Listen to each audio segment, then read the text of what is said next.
todas las propuestas que plasmó Estados Unidos en este documento, ¿sería el tema que ustedes simple y llanamente no podrían apoyar en la negociación? O sea, que ustedes se levantarían de la mesa.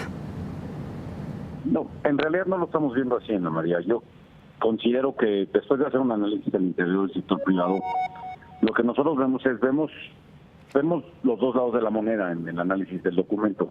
Por un lado vemos señales buenas, que son, por ejemplo, la cuestión de tiempos. Se está guardando un estricto sentido de los tiempos. La negociación va a empezar exactamente el 16 de agosto, cuando se cumplen los 90 días. El documento se entregó exactamente 30 días antes. No se está, digamos, perdiendo el tiempo para que esto inicie de una forma rápida. Lo vemos como una buena señal.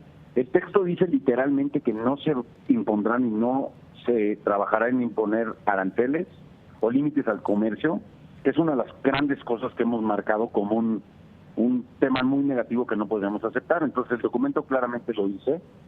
Y entonces ahí hay dos ejemplos de cosas que son buenas. Por el otro lado tenemos algunos temas, como escuché que estabas hablando hace un momento, de temas que van a ser más complicados, que tienen que ver con la retórica, que aunque no estamos muy de acuerdo con el indicador, dado que el indicador del déficit no es el indicador correcto para medir un tratado comercial, y mucho menos es el indicador correcto para juzgar los flujos de la balanza comercial, es el indicador que nuestros socios comerciales están enfocados a mejorar. Entonces lo tomamos con mucha seriedad, pero ahí, por ejemplo, el indicador del déficit es un indicador que es un reto importante a vencer, dada la dificultad técnica que tiene por sí mismo, que es un poco de lo que tú decías. Entonces, nos parece que hay que verlo así. Son los requerimientos de nuestro socio comercial, tienen cosas buenas y cosas malas.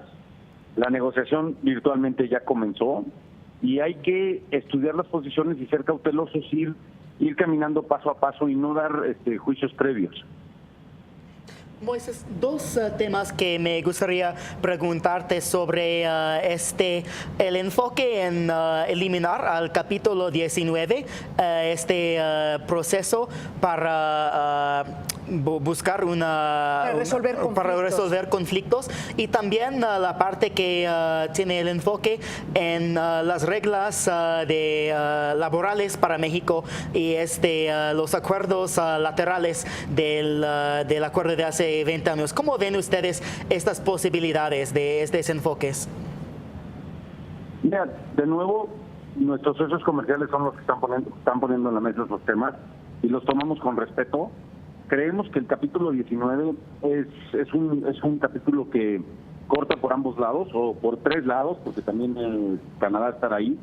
Como ustedes seguramente sabrán, el capítulo 19 fue una de las grandes aportaciones aportaciones emblemáticas de nuestros socios canadienses. Entonces creemos que de alguna forma quizá el capítulo 19 sea un capítulo a analizar en cuanto a su estructura y modernidad, pero de alguna forma tenemos que tener reglamentaciones que nos ayuden a resolver las controversias que existen y que han existido en estos años y que seguramente van a existir, pero existen en los tres lados, o sea, y en las tres direcciones.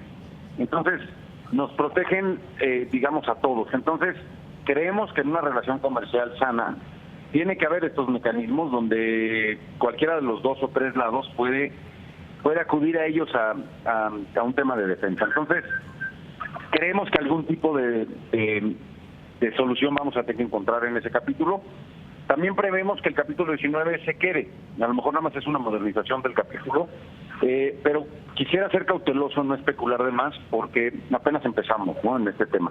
Oye, Moisés, pareces muy esperanzado de que vamos a llegar a un acuerdo.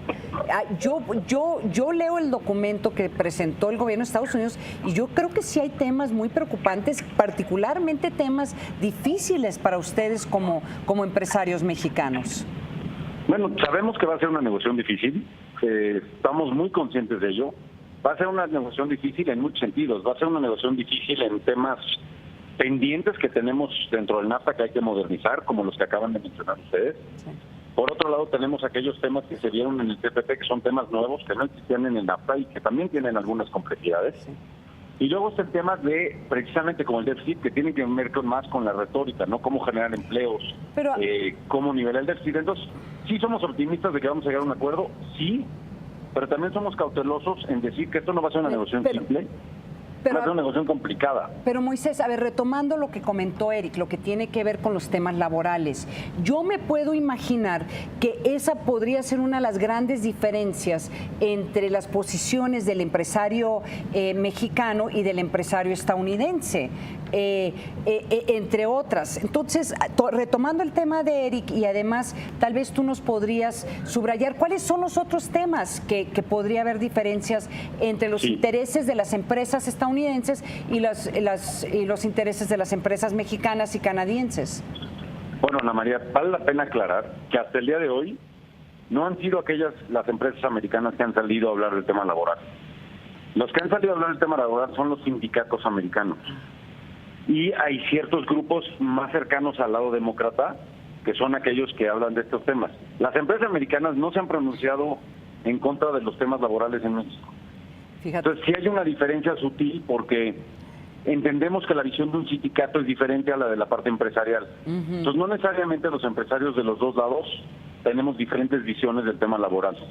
Ahora, dando un paso a la parte mexicana y a la soberanía que tenemos como país, estamos implementando una reforma laboral, que se hizo una reforma constitucional recientemente, y viene una implementación de una reforma laboral en las leyes secundarias que están en proceso, que van a cambiar muchas de las cosas que creemos como mexicanos que hay que cambiar. Entonces, eso está en proceso y creo que va a mejorar. Todos queremos respetar los derechos laborales, respetar los derechos de que no trabajen los niños. O sea, son cosas fundamentales en donde todos estamos de acuerdo. Pero Moisés, tiene que ver mucho con la cuestión del salario, ¿no? Porque estamos hablando de una diferencial de 10 veces el salario mexicano que ganan, por ejemplo, en las plantas automotrices de Estados Unidos. Entonces, cuando tienes una brecha tan grande, ¿cómo lo vas a cuadrar? ¿Cómo lo vas a acordar con los sindicatos para que la gente de la Casa Blanca salen felices con el acuerdo final? No lo vamos a cuadrar. Así de sencillo. No va a haber una... nosotros lo que hemos dicho muy claramente es que no vamos a aceptar que artificialmente se regule el mercado laboral mexicano. Sí. Esa es una de esas cosas que no vamos a hacer. En cuanto a la reforma y los derechos, claro que lo vamos a aceptar, pero meterle mano artificialmente al tema laboral en México, a los costos laborales solamente para tratar de subir artificialmente los salarios, no creemos que sea un tema viable y no creemos que sea un tema que ayude a la competitividad de la región en lo más mínimo. Entonces, ahí, por ejemplo, sí tenemos una clara línea de decir, en este tema no vamos a ir. Ahora, México es un país soberano, donde también tenemos que entender que no solamente hay que satisfacer las necesidades de algunos grupos de nuestros socios comerciales. Entonces, ahí hay un tema difícil. Yo también les pido que también tengamos un poco de paciencia. La posición que estamos teniendo nosotros también es un poco de cautela, porque son temas de la negociación como para ser cautelosos, porque la negociación empieza en 20, 35 días y se resolverán en la mesa, ¿no? Por eso es una negociación y por eso hay un tema institucional. Entonces, el sector privado pone algunas posiciones claras, pero también hemos tratado de ser muy cautelosos en las posiciones y por eso es que no soy tan específico y claro.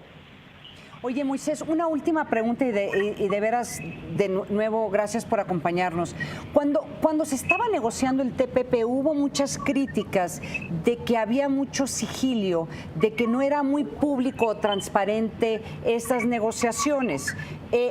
¿Tú nos podrías describir qué tanta información vamos a tener mientras que se esté llevando a cabo esta negociación? Por ejemplo, en agosto, estos días en donde se van a sentar donde inicia esta negociación, ¿qué tanta información se va a hacer pública? ¿Qué tantos documentos vamos a poder ver? ¿Sí me entiendes? O sea, está este tema de que, y yo lo entiendo, si se transparenta mucho la negociación, se vuelve hasta más difícil la negociación. Pero sí es interesante tratar de entender qué tanta información se va a hacer pública de cómo va este proceso de negociación.